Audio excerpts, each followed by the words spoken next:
नमो बुद्धाय जय भीम। विश्व के सभी मानव जाति के लोगों को आज धम्म दीक्षा दिवस की बहुत बहुत मंगल कामनाएं।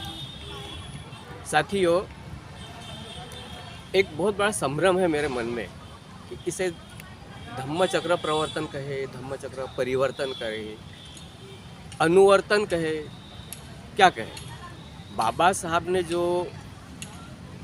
मैसेज दिया था उसके लिए उन्होंने उस पर इस्तेमाल किया था शब्द धर्मांतर और धम्म दीक्षा समारोह। तो इस ढंग से ये धम्म दीक्षा समारोह या नागपुर की पवित्र दीक्षा भूमि पर 14 अक्टूबर 1956 को हुआ था। अभी हमारे लोगों में कुछ ये जो एक प्रकार का संभ्रम फैलाया जाता है कि इसे क्या कहें। डॉक्टर बाबा साहेब आम्बेडकर ने एनिहिलेशन ऑफ कास्ट में कुछ लिखा हुआ है मैसेज। वो कहते हैं कि हमारा एक बुद्धिजीवी वर्ग है, इंटेलेक्चुअल क्लास। ये इंटेलेक्चुअल क्लास ऐसा है जिसको सभी मतलब समाज में सारे लोग फॉलो करते हैं, उनका अनुसरण करते हैं। अभी ये जो है बुद्धिजीवी वर्ग, ये इंटेलेक्चुअल क्लास, इनको मतलब ये यदि सही में ऑनेस्ट है, ईमानदार है या प्रामाणिक है तो ये लोगों को सही दिशाएं दे सकते हैं, सही गाइडेंस दे सकते हैं, सही मार्गदर्शन कर सकते हैं। लेकिन आज जो है मतलब हमारे यहाँ जो सबसे बड़े बुद्धिजीवी थे डॉक्टर बाबा साहब आम्बेडकर। अभी हमारे इस समाज में इतने बुद्धिजीवी हुए, हम किसको फॉलो करें? तो ये सर्वसामान्य जनता, सर्वसाधारण लोग इस परिस्थिति में काफ़ी संभ्रम में है। मेरा खुद का ये कहना है कि हम किसी भी शब्दावली में न जाए। जो भी कहा है हमें इस धरती पर, इस भूमि पर, दीक्षा भूमि पर अशोक विजयदशमी के रोज़ हमें बाबा साहब ने धम्म दीक्षा दी थी, तो हम उन्हीं के कारण यहाँ पर आते हैं, उसमें आते रहे और हमारे जो भावनाएं हैं यहाँ प्रदर्शित करते रहे।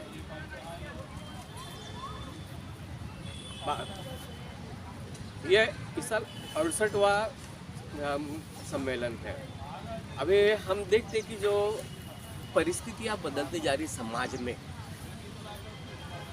यहाँ धम्म का तो नाम होता है, लेकिन अभी किसी ने कहा है कि आजकल संसद में धर्मावलंबी लोगों का मतलब प्राबल्य बढ़ते जा रहा है और मंदिरों में राजकारणी घुसते जा रहे हैं। देखिए क्षेत्र कैसे चेंज हो गया। संसद ये राजकारण के लिए है, हमारे कुछ कायदे कानून संविधान के जो हमारे संविधान है उसके अनुसार काम करने के लिए है।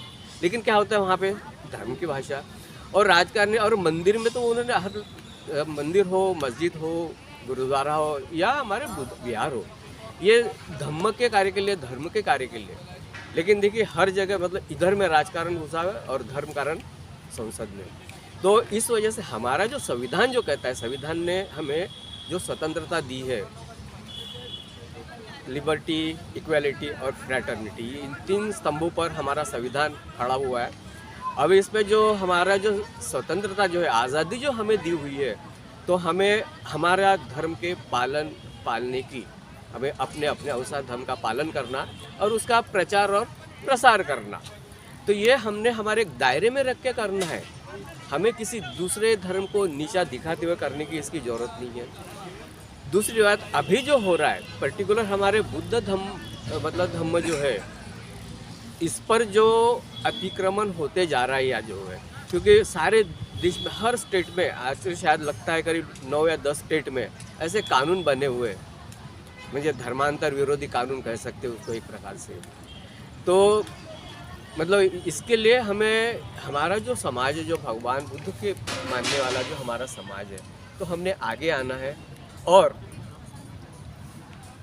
इसके लिए हमें जो बाबा साहब ने हमें जो मार्ग दिया हुआ है और उन्होंने जो हमें सीख दी हुई है, उनकी जो उत्तरी सूत्री है, एजुकेट, एजिटेट एंड ऑर्गेनाइज।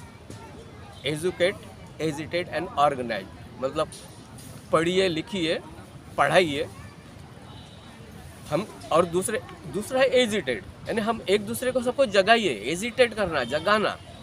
जब तक हमें पता है, हम मतलब चेताना, जब तक हमें ये फीलिंग नहीं आएगी, कॉमन फीलिंग नहीं आएगी कि ये हम सब के साथ अन्याय है, तब तक हम संगठित नहीं हो सकते।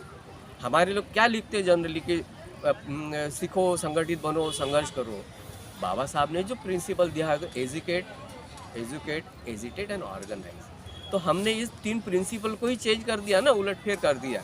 और ये पे हमारा एक मतलब जो कन्फ्यूज़न है ये लोगों में क्रिएट करते हुए, तो हमने कन्फ्यूज़न ना क्रिएट करते हुए उन्होंने जो सही प्रिंसिपल दिया हुआ है, एजुकेट, एजिटेट एंड ऑर्गेनाइज, इन 3 प्रिंसिपल्स का पालन करके इस राह पर चल के हम हमारे लिए एक अच्छा समाज, आधुनिक समाज जिसको बाबा साहब ने कहा था, तो उस राह पे चलने वाला समाज निर्माण करें।